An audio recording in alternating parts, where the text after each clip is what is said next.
جو بندہ یہ کہے نا کہ دعا پتہ نہیں قبول ہوگی یا نہیں، اس کی قبول ہی نہیں ہونی ہے، وہ نہ مانگے. یقین چاہیے، وہ بلیف چاہیے، وہ یقین ساتھ ہو تو پھر دعا عرش تک جاتی ہے. اللہ سے دعا کرو تو گھبراؤ نہیں، اللہ سے دعا کرو تو یقین رکھو اگر واقعی دل سے دعا ہے تو رب راستے بنائے گا، وہ غیب سے مدد فرمائے گا. مجھے لگتا ہے میرا مسئلہ بڑا ہے. اور پھر میں وہی بات کروں گا کہ جس کی ماں زندہ ہے، خدا کی قسم ماں کی دعائیں لے لو، پوچھو ان سے جن کی ماں چلی گئی. آج جس کی ماں رہی نا، وہ کس سے دعائیں کروائے، وہ کس سے التجائیں کروائے. سفر پہ ہوتے تھے تو پیچھے کوئی تھا جو مصلی بچھا کر دعا کرتا تھا.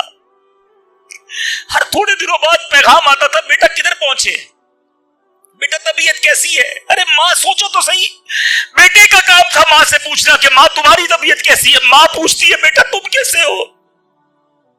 ہم نے راتوں کو اٹھ کر ماں کو جگایا، ماں پیٹ میں درد ہے. کبھی ماں نے ہمیں بتایا کہ میرے پیٹ میں درد ہے بیٹا. اپنی تکلیفیں سہتی رہی، اپنی تکلیفیں سہتی رہی، مگر ہمیں راحتیں پہنچاتی رہی. لے لو دعائیں، یہ دعاؤں کا سائبان ہے. نہ کرو ماں کو تنگ، نہ کرو اسے پریشان. جتنی بھی بڑی پریشانی میں ہونا ماں کے قدموں میں بیٹھ جاؤ کہ ماں میرے لیے دعا کر دے.